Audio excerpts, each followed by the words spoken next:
Keberadaan Gua Haji Mangku seolah menjadi surga tersembunyi di Pulau Maratua.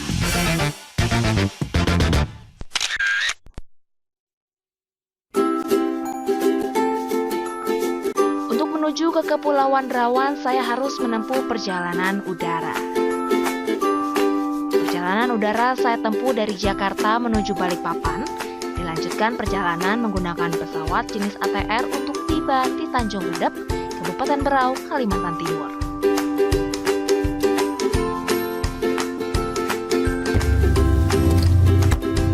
Selamat datang di Berau, Makassar.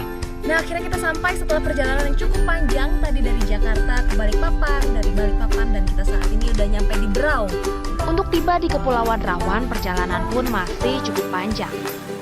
Saya harus melanjutkan perjalanan dengan menggunakan mobil kurang lebih 2,5 jam untuk tiba di Tanjung Batu. Dari Tanjung Batu, saya pun menyewa sebuah speedboat untuk menyeberang ke Kepulauan Rawan. Pulau pertama yang akan saya singgahi ialah Pulau Maratua.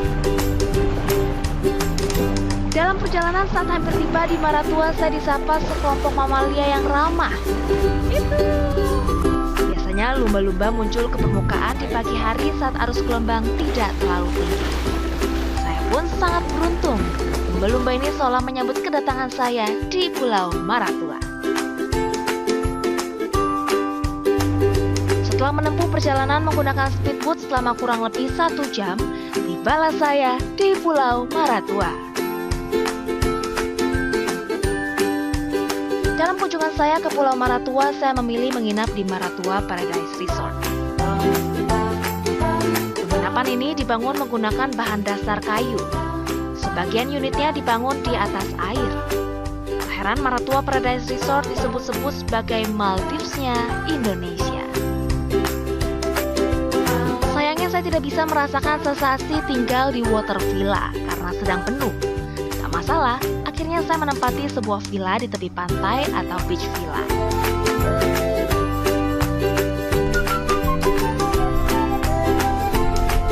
Saat ini saya mau mengajak pemirsa di rumah untuk menyelami keindahan bawah laut Pulau Maratua. Saya pun tak sabar untuk terpukau dengan keindahan alam bawah laut Kepulauan Rawan. Setelah semua peralatan diving lengkap, saya pun menumpangi speedboat untuk menuju ke Pulau Sangalaki. Waktu tempuh dari Pulau Maratua menuju Pulau Sangalaki kurang lebih 50 menit. Tempat dive site-nya Coral Garden. Oke. Ini semuanya coral di sini, tidak dalam, ya. I'm ready to getting wet.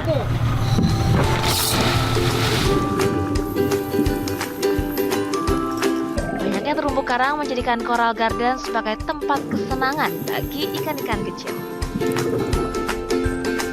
Tak hanya kaya akan keindahan terumbu karang, Coral Garden di Pulau Sangalaki juga memiliki biota laut lainnya yang beragam. Di antaranya saya bertemu dengan lionfish, spesies ikan yang dikenal dengan durinya yang panjang dan beracun. Dari kejauhan saya melihat seekor ikan dengan warna dan corak yang sangat menarik, sedang asyik mengunyah terumbu karang. Ya, apalagi kalau bukan clown triggerfish. Belum selesai mengagumi keindahan biota laut, tiba-tiba seekor parimanta menghampiri saya. Sambil mengibaskan siripnya, parimanta ini seolah mengajak saya menari bersama. Ya, parimanta atau manta ray merupakan spesies yang paling dicari wisatawan saat berkunjung ke Pulau Sangalaki. Ikan ini menunjukkan perilaku bersahabat dengan para penyelam, namun penyelam harus berhati-hati karena parimanta hidup di arus yang kencang.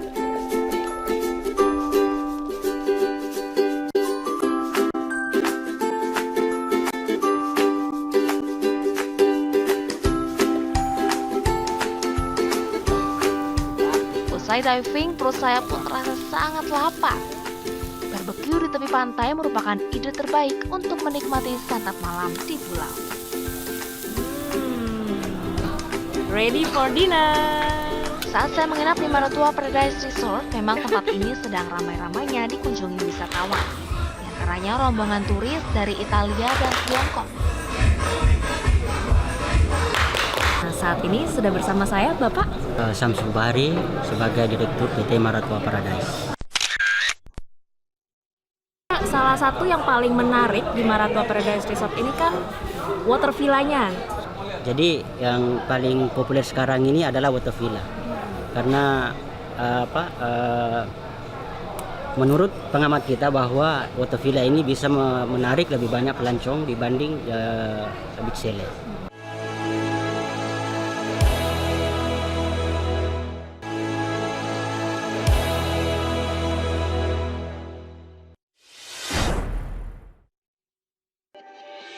Travelers, di pagi hari yang begitu cerah ini, saya menyempatkan diri melihat langsung aktivitas masyarakat nelayan yang menjadi mayoritas mata pencarian di Kota Baru. Inilah Pasar Ikan Kemakmuran. Sesampainya di sana, suasana bongkar muat dan jual beli ikan begitu riuh. Kehidupan nelayan dan pasar ikan di pagi hari memang tak terpisahkan. Tampak sebagian pedagang ikan menanti kapal nelayan kembali ke daratan. Ada pula yang selalu semangat memikul atau mendorong gerobak penuh ikan dari mereka yang baru tiba dari melaut sejak malam harinya. Kalau ini apa merah?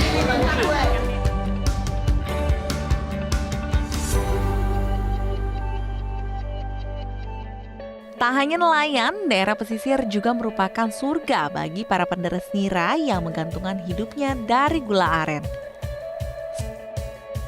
Sebagian warga di Kota Baru pun juga menjadi petani aren. Gula aren diproduksi dengan cara yang masih sangat tradisional. Saya sempat menjumpai Puah Bahar yang sehari-harinya menderes nira sekaligus pembuat gula aren. Mata pencaharian lainnya bagi warga yang bukan tinggal di wilayah pesisir, salah satunya adalah memproduksi gula aren. Nah, kegiatan ini bisa juga menjadi destinasi wisata bagi Anda travelers yang suka ataupun penasaran dengan aktivitas dari warga lokal. Karena tidak hanya melihat, tapi kita juga bisa ikut dalam proses pembuatan gula aren ini. Nah, saat ini prosesnya adalah setelah nira dikumpulkan dari pohon, setelah itu dimasukkan ke dalam wajan dan kemudian dimasak menggunakan tungku tradisional, dan ini harus diaduk terus-menerus ya Pak, selama berjam-jam sampai mau diangkat ini. Sampai mengental seperti ini, sudah mengental. Setelah itu akan dimasukkan ke dalam cetakan dan didiamkan beberapa menit. Setelah itu gula aren pun siap untuk dijual. Berkunjung ke Kota Baru rasanya tidak lengkap apabila belum menyambangi salah satu kampung tradisional suku Bajau. Saya senang sekali nih dapat kesempatan pergi ke kampung suku Bajau di Desa Rampa, Kecamatan Pulau Laut Utara, Kabupaten Kota Baru. Lebih dari 8.000 jumlah penduduk tinggal di Desa Rampa yang mayoritas berprofesi sebagai nelayan. Di sini saya melihat berbagai kearifan lokal dan kegiatan yang dilakukan oleh warga suku Bajau sama. Salah satu suku yang paling banyak tersebar di wilayah kepulauan adalah suku Bajau. Nah, beruntung saat ini saya mendapat kesempatan untuk mengunjungi salah satu kampung Bajau yang ada di Kota Baru, Kalimantan Selatan. Ternyata ramai dan juga luas banget kampungnya. Saya akan mengajak Anda, travelers, untuk mengunjungi dan melihat bagaimana aktivitas sore di Kampung Bajau, Kalimantan Selatan ini. Tapi saya nggak sendiri karena saya ditemani oleh seorang guide, yaitu Bang Fitri. Ya. Bang, langsung aja yuk ajak saya untuk muter-muter lihat di Kampung Bajau ini. Ayo kita. Langsung aja Bang. Bang, tapi sebetulnya apa sih yang menjadi daya tarik dari wisatawan untuk berkunjung di sini? Karena di sini Kota Baru ini beda dengan kabupaten lain ada di Kalimantan Selatan. Kita ada 13 kabupaten di Kalimantan Selatan. Suku Bajau ini cuma ada di Kabupaten Kota Baru, sehingga merupakan daya tarik sendiri bagi masyarakat luar. Keunikannya mereka ini mempunyai suatu ritual upacara adat selamatan laut yang biasa mereka laksanakan 1 tahun sekali. Uniknya ada kan kepala adat itu namanya Sandro. Sandro itu begitu menancapkan seperti bambu ancak, dikasih air, areal ancak ini semua air itu jadi tawar semua. Mereka pada lompat ke laut untuk mengambil air itu cuma sekian menit. Air itu diharapkan menjadi penawar kesembuhan, kesehatan dan macam-macam bagi mereka. Itu uniknya di sini. Memang suku Bajau itu warganya lebih banyak tinggal di atas laut begini. Iya. Mereka aktivitas harian hari-hari mereka ya hampir mayoritas semuanya semuanya lah 100% itu mereka di laut. Ya kalau sore seperti kita lihat tadi ibu-ibu tadi kan, mereka aktivitas di depan rumah, anak-anak ramai apa segala. Mungkin seperti Bercengkrama gitu ya? bercengkrama, ya Oke. benar-benar. Menarik banget sih Bang. Ya. Masyarakat suku Bajau memiliki kehidupan yang tak pernah jauh dari laut dan tinggal di rumah-rumah panggung dengan dinding yang terbuat dari kayu. Begitupun juga dengan lantai rumah penduduk suku Bajau yang seluruhnya terbuat dari bahan papan kayu sehingga kokoh untuk dipijak. Beberapa di antaranya tampak ibu-ibu yang sedang menjemur ikan hasil tangkapan untuk dijadikan ikan asin yang juga siap untuk dijual ke pasar tradisional sekitar. Sungguh pengalaman yang seru bisa singgah di desa ini karena hampir setiap aspek kehidupan masyarakat yang saya temui berhubungan dengan kehidupan laut. Karena tinggal di perairan laut, kegiatan sehari-hari suku Bajau didukung oleh transportasi air berupa perahu. Perahu-perahu biasanya terparkir di pelataran rumah mereka. Selain sebagai alat transportasi, perahu-perahu juga digunakan oleh masyarakat suku Bajau untuk mencari nafkah. Usai memancing ikan di laut, aktivitas warga di Kampung Bajau ramai sekali. Banyak kegiatan yang dilakukan oleh suku Bajau. Apabila beruntung, Anda bisa juga menjumpai upacara adat suku Bajau sama dengan tradisi yang mereka miliki. Sore hari, sembari berjalan menuju jembatan baru di Kampung Bajau ini, dari kejauhan terdengar lirih suara nyanyian dan musik tradisional masyarakat Bajau.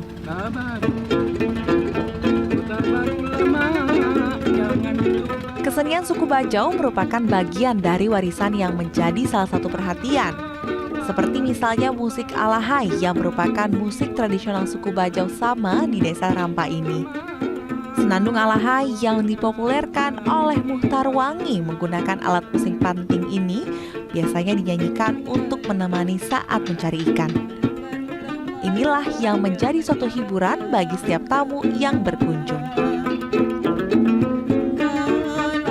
Seru sekali pengalaman saya hari ini di Kampung Bajau yang ditutup dengan alunan merdu lagu dan musik tradisional yang merdu. Begitu banyak hal menarik yang tentu saja dapat dikemas menjadi objek wisata yang menarik. Setelah ini, saya akan ajak travelers untuk melihat keindahan wisata pantai yang dimiliki oleh Kota Baru. Sesaat lagi, tetap di Journey Way to Explore.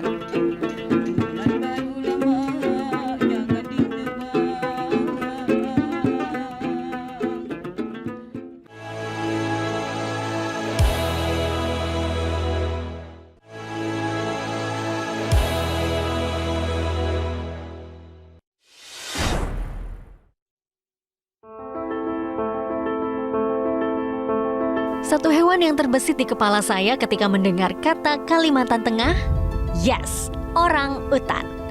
Gak sabar banget lihat orang utan secara langsung di hutan. Masih bersama Purwanti sebagai tour guide kami, perjalanan ke Taman Nasional Tanjung Puting kami lalui dari Dermaga Kumai, Kota Waringin Barat.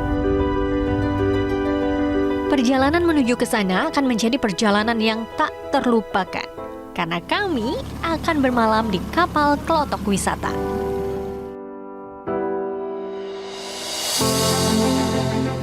Akhirnya kita berangkat dengan kapal ini menuju Tanjung Puting. Kalau misalnya lihat di maps ini sih, kita nanti akan masuk ke Sungai Sekonyer. Selama perjalanan itu pun nanti akan bertemu tuh sama binatang-binatang liar yang ada di situ. Sepanjang perjalanan kami menyusuri Sungai Sekonyer dengan berbagai pemandangan flora dan fauna. Ya, ini dia yang selalu menyapa kami. Hai bekantan. Banyak sekali ya. Jadi bekantan ini kerap berkelompok. Selain itu juga ada burung yang sangat cantik, yaitu Raja Udang. Terus menyusuri sungai, kami pun bertemu Asian Black Hornbill. Kalau beruntung dan air sungai surut, maka pengunjung dapat bertemu buaya yang melintas ataupun sedang berjemur. Aktivitas pertama yang langsung kami lakukan adalah ke feeding station untuk melihat orang utan yang datang makan pisang.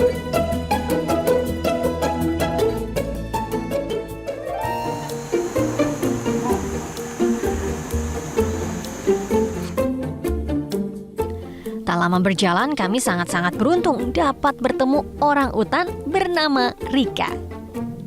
Saat itu, Rika sedang berada di batang pohon dekat jalur trekking. Kami pun tetap sedikit takut ya kalau dekat dengannya. Bagaimanapun, mereka tetaplah liar dan sudah berada di alamnya atau di hutan. Sejenak, kami mengabadikan momen mahal ini dan melanjutkan perjalanan, walaupun Rika sempat merasa terancam. Begitupun kami yang awam ini. Kami kembali melanjutkan perjalanan ke feeding station dengan berjalan kaki selama 10 menit. Waktu makan orang utan di Pondok Tanggui ini dimulai pukul 9 pagi. Namun sayangnya kami melihat hanya sedikit orang utan di sini. Ya, info Mbak Ipung, kemungkinan bertemu orang utan itu from zero. Bisa saja nggak lihat sama sekali. Jadi pisang yang disajikan Taman Nasional Tanjung Puting ini merupakan nutrisi tambahan. First time for have a tour for see the orangutan? Yes, this is my first time. Okay. Do you have a dream for see the orangutans or just curious or what? I was a bit curious about this one, and I got a recommendation from a friend in Jakarta. Okay. It's nice to see that there's still a place for orang-utans where they can live in freedom, and here not that much humans who are hunting them or something like that. Orang utan liar tetap bergantung pada makanan di dalam hutan, seperti buah, kulit pohon, daun, dan rayap. Apabila di dalam hutan sedang panen buah, maka orang utan tidak akan ke feeding station. Usai feeding time di Pondok Tanggui, kami akan melihat feeding station lainnya, yaitu Tanjung Harapan. Perjalanan kami lanjutkan.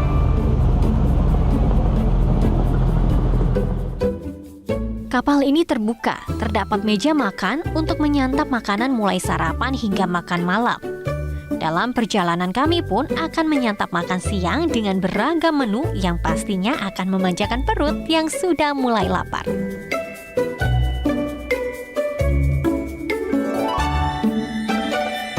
Tak terasa kami sudah sampai di Tanjung Harapan. Yang terpenting ialah tetap jaga jarak aman jika melihat orang utan setidaknya 5 meter. Kita langsung pindah aja, jangan stay di situ. Takutnya dia pi atau pu, atau kita kejatuhan rantingnya. Tamu yang datang disarankan tidak membawa makanan atau minuman agar tidak menarik perhatian orang utan.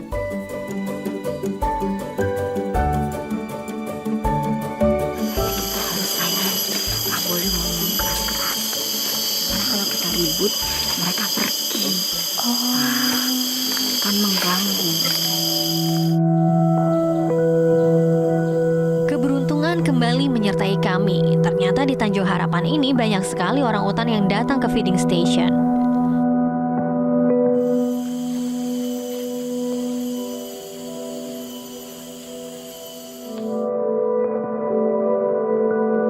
Setelah dia mengamati orang utan, ternyata mereka mengambil banyak pisang, lalu membawanya ke bagian atas pohon. Orang utan ini tidak suka eye contact dengan manusia. Mereka bisa saja marah dengan mengeluarkan bunyi. Udah. Tuh dia. Walaupun beda ya. Itu dia marah tuh, udah potekin ranting, nanti kalau misalnya dia bete beneran dilempar ke orang yang di bawah. Tadi udah gitu soalnya. Nah itu masih megang rantingnya tuh kan, tuh dibuang. Tanjung Puting menjadi satu-satunya di dunia sebagai tempat peluang terbesar untuk menyaksikan orang utan secara liar. Hingga saat ini, wisatawan yang datang 80% ialah wisatawan asing.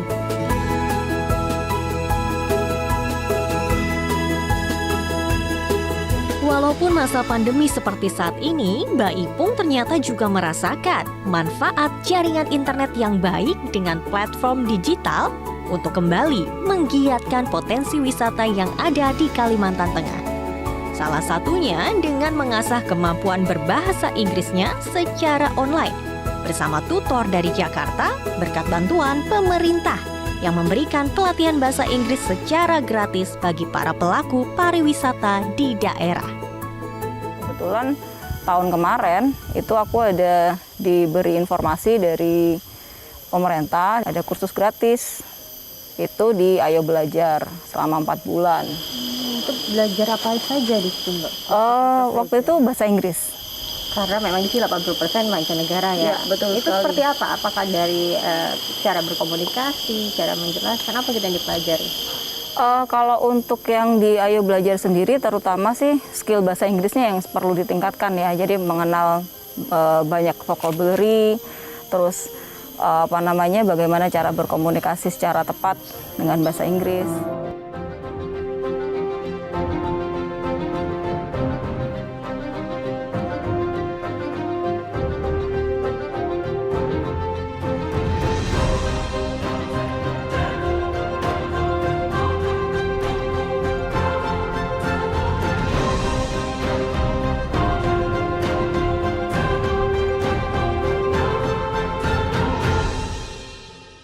Jelajahi cara baru mendapatkan informasi. Download Metro TV Extend sekarang.